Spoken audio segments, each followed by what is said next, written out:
नमस्कार दोस्तों, आज का एक ताज़ा न्यूज़ अभी आज ही कुछ घंटे पहले बीसीसीआई के एक बीजीएम की मीटिंग हुई है और जिसमें ये फाइनल हुआ है कि आपके जो इस साल के रिमेनिंग 2021 के जो रिमेनिंग आपके इंडियन प्रीमियर लीग के मैचेस होंगे वो सितंबर अक्टूबर में यूएई में खेले जाएंगे। जी हाँ, इसलिए कि सितंबर अक्टूबर का जो मंथ भारत में होता है वो आपका मानसून का होता है, तो उसी के मद्देनज़र बीसीसीआई ने ये फैसला किया है कि सितंबर अक्टूबर में जो आपके रिमेनिंग मैचेस हैं ये यूएई में खेले जाएंगे। तो दोस्तों, मैं फर्स्ट ऑफ ऑल आपके सामने ये बता दूं कि आज की डेट में T20 is one of the most popular format. उसका ये भी रीजन है कि आपको चौके छक्के देखने को ज़्यादा मिलते हैं, क्रिकेट में इंटरटेनमेंट ज़्यादा होता है और कम टाइम में आप एक गेम को कंप्लीट करके उसका रिजल्ट देख करके चले जाते हैं। But my dear friends, according to me, test match is the ultimate format of the all of cricket format. Do you know क्यों? इसका रीजन दोस्तों ये है कि इसमें आपके पास एक फ्रीडम होती है। आप सोचेंगे फ्रीडम कैसे होती है? फ्रीडम तो T20 में होती है? नहीं दोस्तों, ऐसी बात नहीं। टेस्ट मैचेस में फ्रीडम ये होती है कि आप अपनी गेम को अपने हिसाब से खेल सकते हैं। अगर आपको शॉट खेलना है तो शॉट खेल सकते हैं, डिफेंस करना है तो आपके पास बहुत टाइम है, आप उसमें डिफेंस भी करिए, क्योंकि आपके पास कोई एक्सक्यूजेज नहीं होंगे कि भाई आप आउट इसलिए हो गए कि आपको टीम का रन रेट को ज़्यादा बढ़ाना था, आप ओवर डिफेंसिव इसलिए हो गए कि टीम की रिक्वायरमेंट थी। नहीं, आप वहाँ पे क्या करते हैं, टेस्ट मैच में बॉल के मेरिट के हिसाब से खेलते हैं। अगर वो बॉल हिट करने वाली है आप उसको हिट करें, लीप करने वाली है उस बॉल को उसको लीप कीजिए। इसके विपरीत भी दोस्तों T20 फॉर्मेट भी एक तरह से आसान फॉर्मेट है। आसान फॉर्मेट शायद आप लोग सोच रहे होंगे ये तो भाई चौके छक्के मारने वाला है, ये टफ फॉर्मेट है, हर लोग इसको नहीं मार पाते। नहीं, इसका रीजन ये नहीं। इसलिए मैं T20 को एक आसान फॉर्मेट मानता हूँ, क्योंकि यहाँ पे एटलीस्ट एक आपके पास क्या हो, क्लियर थॉट प्रोसेस है कि चलो मेरे को भाई ग्राउंड पे जाना है, उतरना है और शॉट्स खेलना है। 2 4 10 15 गेंदें जो कुछ भी मुझे मिली और इस पे शॉट्स खेलना है। लेकिन दोस्तों इन दोनों फॉर्मेट के अलावा मैं अगर ओडीआई फॉर्मेट में जाऊं तो मैं ओडीआई फॉर्मेट को मोस्ट कॉम्प्लिकेटेड फॉर्मेट मानता हूं as compare to the T20 and test matches. इसलिए कि ODI is a combination of the test match और T20, क्योंकि वहां पे क्या होता है, आपको रन रेट को बढ़ाना भी होता है। कभी कभी सिचुएशन ऐसे भी आ सकती है और वो सिचुएशन ही आपके पास लास्ट में आएगी। हर 2 4 5 ओवर के बाद आपके पास ऐसा सिचुएशन आएगी कि आपको वहां पे रन गति को बढ़ाना है। कभी 2 4 ओवर के बाद ही ऐसा होगा कि आपके 1 2 विकेट जल्दी वहां गिर जाते हैं, तो आपको फिर इनिंग को बिल्डअप करना। तो ये सब बातों को ध्यान में रख करके मैं आज भी ओडीआई को एक अच्छा मैच मानता हूं, क्योंकि इसमें जो आपको अपॉर्चुनिटी मिलती है वो बहुत ही मतलब ये होती है, लिमिटेड होती है। तो दोस्तों इसी के साथ मैं आपका दोस्त सर्वेश अपनी नई वीडियो के साथ आपके सामने प्रस्तुत हूं और आज मैं आपको ओडीआई क्रिकेट के ग्रेटेस्ट 5 पार्टनरशिप के बारे में बताऊंगा। और दोस्तों एक और बात है, क्रिकेट का नाम ले और वेस्ट इंडीज का उसमें नाम ना हो, ऐसा कैसे हो सकता है? ये तो वही हो गया ना कि आपका दिल है उसके अंदर जान नहीं है। जी हाँ, आप क्रिकेट की बात करें और वेस्ट इंडीज को उससे दूर रखें, ये बिल्कुल हो ही नहीं सकता। It is impossible. तो दोस्तों इसी मतलब कड़ी में मेरा जो अगला ये वीडियो है ओडीआईज के टॉप पार्टनरशिप है दोस्तों। तो फर्स्ट ऑफ ऑल इसके लिए मैं पहले आप लोगों को थैंक यू सो मच बोलना चाहता हूँ। Please like my channel and subscribe it. And दोस्तों मुझे आप फेसबुक और इंस्टाग्राम पे भी फॉलो कीजिए। तो दोस्तों मैं इसी तरीके से आपके सामने ओडीआई वाले मैचेस के बारे में आता हूं। तो दोस्तों ओडीआई में अब तक से 300 से अधिक की 5 साझेदारियां हुई हैं और ये सभी 1999 से शुरू हुई। उससे पहले 300 की पार्टनरशिप कभी हुई नहीं थी। उसमें से 3 पार्टनरशिप तो दोस्तों 2015 के बाद आई है, जिसमें से 2 पार्टनरशिप 350 के ऊपर के स्कोर है। अब मैं आपके सामने एक दिवसीय क्रिकेट में कुछ सर्वश्रेष्ठ साझेदारियों के बारे में बताने की कोशिश कर रहा हूं। उम्मीद करता हूं कि दोस्तों आप इस वीडियो को लाइक करेंगे और कृपया इस वीडियो को लास्ट तक देखिए, बहुत मजा आएगा। और आपको इस वीडियो के लास्ट में कुछ स्टेटिस्टिक भी छोड़ जाऊंगा। तो जो आपका जो टॉप पे है, नंबर 1 पे हाईएस्ट पार्टनरशिप का रिकॉर्ड, वो जो है वेस्ट इंडीज के नाम जाता है। जी हाँ, सही सुना आपने, वेस्ट इंडीज के क्रिस गेल एंड मैरन सैमुअल्स के बीच, जो उन्होंने 2015 के वर्ल्ड कप में 372 रन की पार्टनरशिप किए थे जिम्बाब्वे के खिलाफ। आईसीसी वर्ल्ड कप था। दोस्तों वहां बता दूं कि वेस्ट इंडीज ने टॉस जीत करके बल्लेबाजी करने का फैसला किया और उनका फैसला कोई खास अच्छा नहीं रहा। जब उनके स्कोर बोर्ड पे 0 का ही स्कोर था तो मतलब डेवन स्मिथ आउट हो जाते हैं। इसके बाद क्या होता है, क्रिस गेल का साथ देने के लिए आते हैं मैरन सैमुअल्स और वेस्ट इंडीज ने पूरे 50 ओवर की बल्लेबाजी की। क्रिस गेल मात्र 147 गेंदों पे 215 रन बनाते हैं, जिसमें उनके 16 छक्के होते हैं और वो उस पारी के आखिरी गेंद पर आउट होते हैं। जैसा कि एक मैच में किसी एक इंडिविजुअल खिलाड़ी द्वारा सबसे ज्यादा छक्का मारने का वो रिकॉर्ड भी बनाते हैं, 16 छक्के मारते हैं। और उनके साथ ही मैरन सैमुअल्स ने भी 156 गेंदों में नाबाद 133 रन की पार्टनरशिप 133 रन बनाते हैं। और वेस्ट इंडीज ने फिर क्रिस गेल और मैरन सैमुअल्स के साथ 372 रन का एक पहाड़ जैसा स्कोर बनाता है। और उसके बाद जो कि अब तक से वनडे की सबसे बड़ी साझेदारी है और वेस्ट इंडीज वो मैच जो है डकवर्थ लुइस मेथड से 89 रन से जीत जाता है। फिर दोस्तों दूसरा भी जो पार्टनरशिप है वो वेस्ट इंडीज के ही नाम से जाता है। जी हाँ, John Campbell and Sai hope, जो आज के जमाने में अभी वेस्ट इंडीज के उभरते हुए यंग विकेट के बल्लेबाज है, जिनका ओडीआई एवरेज भी 50 के आसपास है। तो दोस्तों ये भी साझेदारी 2019 में आयरलैंड के खिलाफ एक वो त्रिकोणीय श्रृंखला में आती है।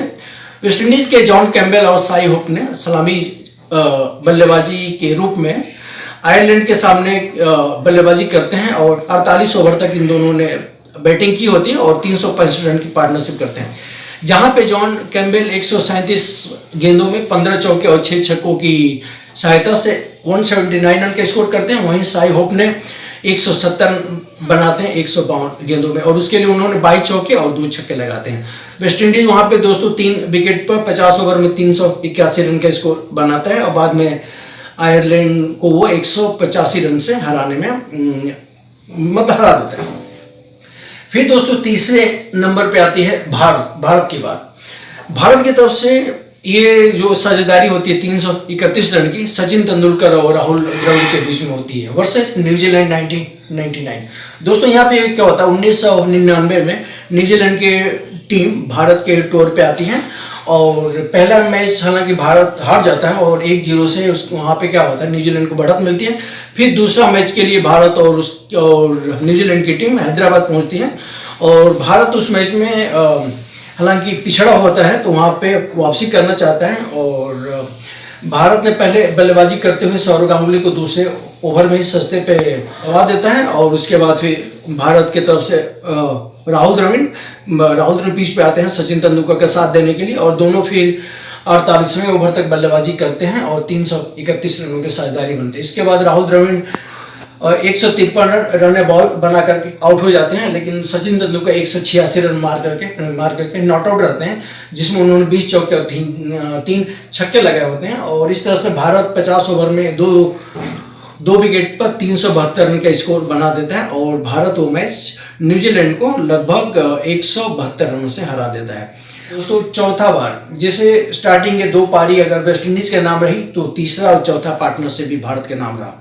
जी हाँ, ये होता है 1999 में जो पहला 300 का पार्टनरशिप, सौरव गांगुली और राहुल द्रविड़ 318 रन की पार्टनरशिप। दोस्तों यहाँ एक अच्छी बात बता दूं आपको कि इन दोनों पार्टनरशिप में राहुल द्रविड़ का नाम है, जो कि जब अपना करियर का स्टार्ट किए थे तो उस समय उनको एक वनडे खेलने लायक प्लेयर माना नहीं जाता। उनके बारे में लोग बोलते थे कि he is not able to find the gap, उनको गैप निकालने में दिक्कत होती थी, बहुत स्लो खेलते थे, 1-2 बार टीम से उनको हटाया भी गया, लेकिन बाद में उजागर करके एक इतने अच्छे बल्लेबाज वनडे के भी बन गए कि वनडे में भी उनका लगभग 10,000 के आसपास रन है। तो दोस्तों 1999 के वर्ल्ड कप में श्रीलंका के खिलाफ जहां पूरी दुनिया ने एक बार और भारत की बल्लेबाजी का जौहर देखा, जब सौरव गांगुली और राहुल द्रविड़ ने श्रीलंकाई गेंदबाजों की दम करके धज्जियां बिखेर दी, कहते हैं ना, उनके धागे निकाल दिए और दोनों ने पार्टनरशिप में 318 रन जोड़े। राहुल द्रविड़ 129 बॉलों पर 145 रन की शानदार पारी खेलते हैं। हालांकि वहां पे सौरव गांगुली शो स्टॉपर होते हैं और वो 183 रन की सर्वोच्च पारी खेलते हैं और उसके बाद राहुल द्रविड़ भी उनके साथ एक सनसनीखेज पारी खेलते हैं। और दोस्तों उस समय इसलिए अच्छा था कि चमिंडावास और मुथैया मुरलीधरन दुनिया के सबसे बेहतरीन गेंदबाज थे, उनके छक्के उड़ा दिए और दोनों ने मिल करके एक बहुत ही अविश्वसनीय पार्टनरशिप की। और इन दोनों ने अपने पार्टनरशिप के अंतर्गत 33 चौके और 5 छक्के लगे और भारत ने 6 विकेट पर 373 रन बनाए और भारत यह मैच 157 रन के भारी अंतर से जीत गया। अब दोस्तों पांचवा बारी आती है इमामुल हक एंड फखर जमान। जी हाँ, ये 2018 की बात है, जुलाई 2018 को जिम्बाब्वे के बुलाए में किंग्स स्पोर्ट्स क्लब में पाकिस्तान के बल्लेबाजों ने जिम्बाब्वे के गेंदबाजों का एक पूर्ण नरसंहार कर दिया, क्योंकि पाकिस्तान के सलामी बल्लेबाज इमामुल हक और फखर जमान ने अपने बल्ले से आग लगा दी, जिसने पाकिस्तान को 399 रन पर 1 विकेट का सर्वोच्च एक दिवसीय स्कोर बनाने में मदद की। टॉस जीत करके पहले बल्लेबाजी का फैसला करते हुए पाकिस्तान की तरफ से ईमान और फखर दोनों ने पार्क के चारों ओर जिम्बाब्वे के गेंदबाजों को मारते हुए उनको एक नरसंहार मोड़ में लेके चले गए। इसके बाद क्या होता है, इमाम और फखर ने 42 ओवरों तक की पार्टनरशिप करते हैं। बाद में दोस्तों फिर क्या होता है, 169 रन मार करके इमामुल हक आउट हो जाते हैं और उसके बाद फिर फखर जमान का साथ देने के लिए उनके तरफ से आसिफ अली आते हैं, जिन्होंने मात्र 22 गेंदों में 50 रन मारते हैं। और दोस्तों उस मैच में फखर जमान ने दोहरा शतक मारते हैं, 210 रन मारते हैं और इस तरह से पाकिस्तान की तरफ से दोहरा शतक मारने वाले वो पहले बल्लेबाज होते हैं। तो दोस्तों ये थी ओडीआई की टॉप पार्टनरशिप। अब मैं आपको ओडीआई की हर एक विकेट के हिसाब से आपको एक पार्टनरशिप की एक मतलब नज़र डालने की कोशिश करता हूं। ओडीआई में जो पहले विकेट की पार्टनरशिप है, ओपनिंग पार्टनरशिप, वो है John Campbell and Sai hope की, जो उन्होंने 365 रन मारा था वर्सेस आयरलैंड 2019 में।